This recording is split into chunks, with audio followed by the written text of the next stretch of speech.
The siege and first shot of the game. Got it! Bang! Bang-a-ring! He drives the ball, kicks to Gary. Gary's three on the way. Bang! Bang! Bang!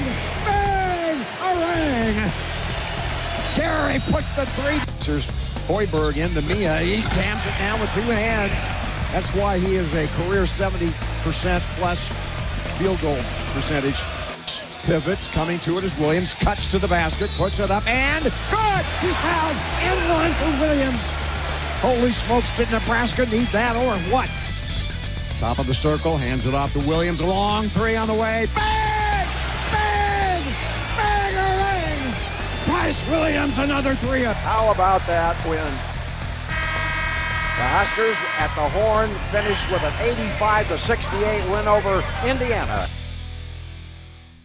Those were the IV sounds of the game as we welcome you into our very first Nebraska basketball show of 2025. The Huskers close out 2024 on a 5-game winning streak and bring home some hardware from the Diamond Head Classic. What'd you like most about the stretch that your guys had to close out 2024? Well, I think the biggest thing with that tournament is we played three completely different teams. You play a pressure team, a smaller team that was going to get up underneath us, got off to a great start in that Murray game, then a true road game against Hawaii, which was very beneficial for us, and then you close out that tournament against a big, strong, physical Oregon State team in the championship. So 3 good wins for us, and hopefully that carries over. All right, we got lots to get to, lots of wins to talk about here on the show today, so we're going to step aside for a break. But coming up next, we're going back to the win over Indiana and then the win over Hawaii. Keep it here on the Nebraska Basketball Show. Welcome back to the Nebraska Basketball Show. We go back to December 13th. The Huskers win over Indiana, the first conference win of the season. And this was a really nice bounce back performance for your guys. And you got off to a good start. It was. We coming off a tough game at Michigan State, and we really did want to get off to a good start. We felt that was very important in this one. We jumped out to an 8-0 lead. I thought we played really efficient basketball, and then our defense at the end of the game was really, really solid. Kind of tell early on this is going to be a big night for Bryce Williams. Yeah, he was unbelievable. I believe it was a career high at the time, going for 30, and just did it from a bunch of different ways. See how the drive to the basket right there, hit a couple threes, got to the free throw line, and his mid-range has been really on point this entire season. Great little pocket pass right there, setting up Andrew, and 4 guys in double figures in this game, Jessica, and I just thought that everybody that stepped on the floor made a very positive contribution. Great night from three-point for you guys, 8 of 14, over 60%. Yeah, not a ton of attempts, but we were very efficient on our shots, and against Indiana, they really try to load up the paint right there. You saw that play, really nice by Juwan to Connor. And that's what their defense is designed to do. So if you make simple plays like that one there, Burke to Juwan, you're going to get good quality looks. So this one was a tight game, back and forth, really, even at halftime. It was 44-41 at half. But you guys get a big play there from Juwan Gary. But here in the second half, you're able to start kind of pulling away here late. Yeah, and I think in the last 7 or 8 minutes of that game, we held Indiana 1 for their last 18 from the floor, and kept it going with good high efficient offense. Great little pocket pass from Aaron right there to Andrew. Andrew had a nice game. Felt like we had a good mismatch on the block right there with Andrew, and a great tip in by Juwan. We really challenged our guys, started getting some second chance opportunities. Juwan, that's what's kind of made him over the course of his career, and he got a big one right there. Andrew Morgan is starting to play some really nice basketball for you guys. Yeah, he's certainly a guy you can throw the ball to on the block, and against teams that are going to play one-on-one, we like that matchup. Great play by Burke right there, and again, you see us starting to extend the lead right here after a really tight game. Great little flare screen, good recognition by Connor right there, and another good simple play, and just love the finish. Obviously you want to play your best at the end of the game, and we've done a pretty good job of that during this stretch. It's a 1-point game with 6:51 left, and then the Huskers go on a 10-0 run and end up winning this one 85-68. The final, again, 8 of 14 from 3.4 guys in double figures, over 60% from the field. All right, let's move to Hawaii. You guys took care of business in the opener against Murray State, so this is the game against Hawaii, and this ended up being a true road game for you guys. Yeah, it is, and that'll be good for us when it comes down to your resume. We have 2 good quality wins on the road already this year, with wins over Creighton and this win at Hawaii, and they got off to a great start. I give them a lot of credit. They had a nice crowd in attendance. That was a great little answer back, what we call that, for Braxton, and a good little action right here in the fake handoff. Great spacing by Braxton with his heels on the baseline, getting lost down there. But yeah, this is, I thought, really good effort. We got down, I think, 9 or 10, and then just kept chipping away, got it back, had a lead at halftime, and then really put our foot in the gas in the second half. You guys are, I think, in the middle here of a 15-0 run. What allowed for that run for you guys? Yeah, we started getting stops, Jessica, and that's all we talked about in the huddle, is if we get stops, we would be able to get out and transition. And, we strung together, I think, about 5 or 6 stops in a row, and that's what allowed us not only to get back in it, but to get a very important lead going into halftime. Maybe another career night. We just talked about Bryce Williams, but another career night for Bryce Williams. He ends up with 32 points in this one. Yeah, and I love that last possession. We just made good, simple plays. We didn't try to force and get into small spaces. Made really, and then that's what this run was all about. I thought we had really good, unselfish play, and then we found the hot hand. When Bryce got it going, I thought we did a good job of finding him down the stretch on pretty much every possession. 2-point game at half, and then, so here's Bryce, but then Juwan Gary really takes over this game. Yeah, Juwan, I think, was a point or maybe 2 away from his career high as well. So not only Bryce, you almost have 2 guys going for career highs. But, Juwan just continues to do a little bit of everything. Even though this was Bryce's game from a scoring standpoint, Juwan just does all those little things. Great little take right there, getting to the basket through contact, and, just made plays. A good trap right there defensively, getting into rotations.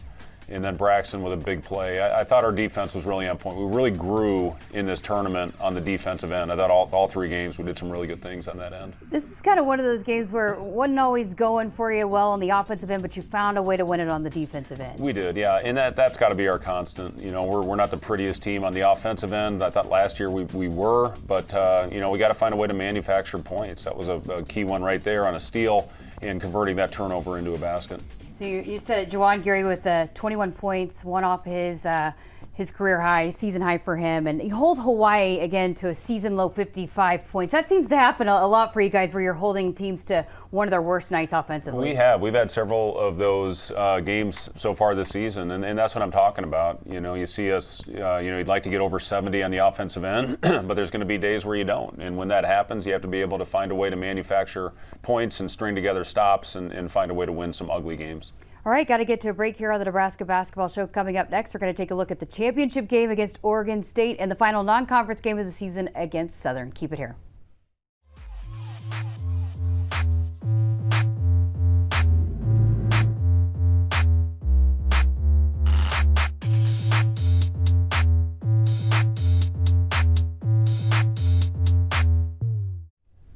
That was a look at Inside the Numbers presented by Eide Bailey. All right, to the championship game of the Diamond Head Classic. Huskers taking on the Beavers of Oregon State. And it's going to be another big night for Bryce Williams, but here's another night again where it's somebody different stepping up, and it was Burke that really got it going tonight. Yeah, Burke was terrific this game. Again, you see Bryce getting us off to a good start again, playing with really good rhythm. Again, a good simple play. Love to see that when you don't over-penetrate and get in there. And we had a lot of guys. That was a key basket right there. Oregon State had just gone on a little bit of a run, and a good little runner there by Raleigh. And I thought we had good recognition to find Connor as well in this one. And then just a great and one take by Bryce right there. Good Euro step once he got into the paint, slowing down. And this was a huge play. We missed the little easy one, and then Braxton gets the kick out 3 to Connor, to give us a little bit of a lead right there. And then again, our defense was on point. Good job forcing turnovers. We knew they were going to be in a trapping defense, and I thought we handled that well for the most part. Great play right there. That was a play within the play. Raleigh coming under control, and another kick out to BK. When he can make those shots from the perimeter, that's just adds a whole new element to our offense. So it's good to see him shooting the ball with more confidence. He goes 3 for 4 from the three-point line, had a career high 16 points, 6 rebounds, and Bryce Williams ends up being the MVP of this one. He has 25 points, 7 rebounds, 4 assists. He was just, had a great outing out there in Hawaii. And again, Oregon State does such a good job at changing up their defenses. And Bryce, we found him in the middle when they did go to that zone, and we scored on pretty much every possession where that happened. And, big play right here. Oregon State had just taken a lead. Sam gives us the lead back, and I don't think we gave it back the rest of the way. That's a new play we just added, against their aggressive defense, and a good and one there by Andrew. And then, again, you get offensive glass. Putbacks, great job by Juwan. We talk a lot about not only contesting shots, but contesting passes. That leads to the turnover and gives us the run out right there. Guys, win the rebounding battle and go 20 of 24 from the free throw line. Yeah, and very important in a game. You see it's a 2-possession game right here. Great take by Bryce to get the and one again. And, still only a 2-possession game here, under 4-point game, and we end up winning by double figures. So, again, good execution down the stretch by our guys. Right when this one left his hand, I yelled bank. I knew that thing wasn't going in clean. So, yeah, just a good overall night for Burke, and then again sealing the deal right here with Bryce getting to the rim and then at the free throw line. Gotta love bringing home some hardware. That's always nice to do. It's cool. That's a fun tournament to play in. It's a really cool place to be in Hawaii. That's the second one that I've played in, and it's been good to be champions in both. First midseason tournament title for Nebraska since 2000. All right, the final non-conference game of the year back on December 30th against Southern. This was a tough turnaround for you guys coming back from Hawaii. Yeah, you always worry about this game. First of all, it's the last non-conference game for us and for Southern, and they can start to exhale now, and they get to go home and start playing games in their own building as opposed to being on the road for basically 2 months or 6 weeks from the start of the season. So, again, we talked about the importance of getting off to a good start, and we did exactly that. We were making shots. You get up 10 pretty much right away, and you force them to call the first time out. The number that jumps out to me, Coach, is 22 assists on 26 field goals. Your guys were sharing the basketball really well. That was good. I wasn't real thrilled with it. We had a little stretch there of turnovers, especially in the second half, but we really did share the ball, and 14 turnovers, I think. But yeah, when you get 22 assists, that shows your guys are playing very unselfish basketball. Career high 5 assists for Sam. You talked about him in that last game. He just has a knack for making those big plays. Yeah, and making the right play. And really could have had 7 or 8. I thought he had a couple other really good passes, made simple plays that we just didn't capitalize on. But again, good play by Kale right there. Good patience to get Braxton the end one at the basket, and then again see the second chance. I believe this is first possession of the second half, and you want to come out and jump on him. We kind of traded baskets for a while, but then we had a group in there at the end I was really proud of. Another night where you made it very, very difficult on the opposing team to score many points. Yeah, we really were on point defensively, I thought, all game long, even though we had some miscues on the offensive end with some turnovers. I thought our defense, again, was the reason that allowed us to stretch this game out and kind of put it out of hand at the beginning of the second half. Connor Esijan goes for 20, another 20-point game, 6 of 12 from 3-point, and your guys do such a good job of finding the hot hand. Well, in 3 games now, he's made 6 threes, and that's hard to do. To put that in context, Casey, his career high was 6, and he did it once. So, Connor's doing a good job, and our guys are doing a great job of finding him. You got some guys here to play at the end, and they did a good job when they came in and their number was called. Yeah, great job by Gavin. I was really pleased to see him knock down a couple shots there at the end of the game and score 8 points in 4 minutes. We're going to need him. And, I talked to him before this game and said, your time's coming. I can't tell you exactly when it is, but it was good to get him out there for an extended stretch. 77-43, the final as the Huskers close out 2024 with another win. All right, we got to step aside for another break. Coming up next, this week's Cornhusker Conversation. I sit down with Andrew Morgan. Keep it here. Welcome back to the Nebraska Basketball Show. It's time for this week's Cornhusker Conversation presented by Woodhouse. This week, I sit down with senior forward Andrew Morgan, who has quite the hobby outside of basketball. He calls for the ball, takes the bounce pass, faces up, backs his way in, drop step, finish. He's a slick player. Well, let's start when you make your decision to transfer. Why Nebraska? What did you love about this place? I think I just loved everything about it. It gave me a really homey feel when I saw the campus and saw everything about it. It gave me a homey feel, reminded me of what I thought of college when I was growing up. So I think that really just resonated with me when I saw it, and I'm like, this place feels like everything I thought of. With your game and being an experienced guy at this level, what did you feel like you could bring to this program and help in that role? I felt like I could bring physicality to this program. I could definitely help with with guarding and scoring and kind of just doing it all, and especially the way Coach Hoiberg runs his bigs. I mean, we have the ball in our hands a lot, and I usually thought that I was a pretty good passer, and then expanding my game as well. I mean, it was just everything seemed to click for me. People love your game. I know that they celebrate your game on the court, but off the court, you're a fascinating guy. So you actually have a hobby. Tell us about, you restore cars. Tell us about that. Yeah, we restore a lot of cars that are in car accidents, insurance auctions. We've bought a lot of them from there, mostly because for a while there, the cars were really expensive from the dealers. And honestly, we needed to upgrade kind of our car fleet in general. So we wanted to do it kind of in a money-saving way, but in a way we could kind of make our own cars. How special is it to have that kind of hobby that you can share with your dad?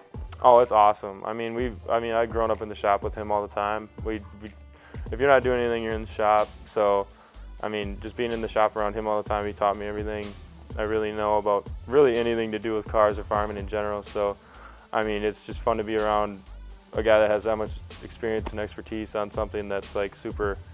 At times, some people don't understand how things work, but he knows how it works because he's worked on cars his whole life. How good is it for you to have something, basketball can be so demanding and there's so much that goes into playing a collegiate sport, to have something like that, an escape that you can go and kind of escape from all of it? Yeah, I think it's perfect. It's something that when something goes wrong, I know I have that fallback on. Like, that's, honestly, it's like one of those things, like some people have like video games that help them unwind after the day, and then like, even though you get pretty mad at video games at times, now you're pretty mad at the cars when something was supposed to work and it doesn't.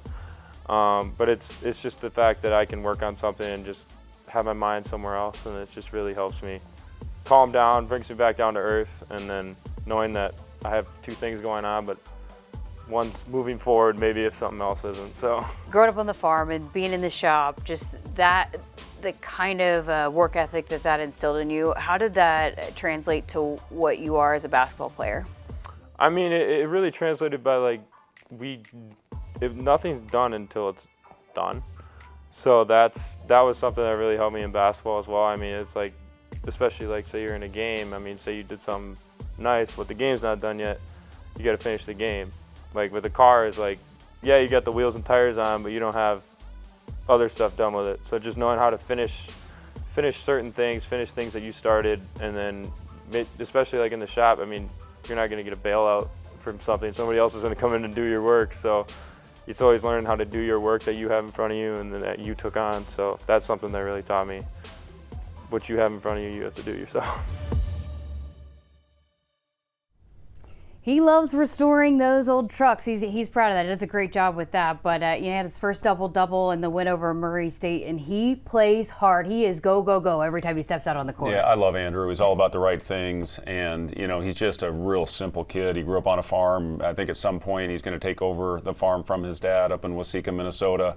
And he just goes out and plays hard. He's lunch pail, hard hat type of guy, and he's been a joy to coach.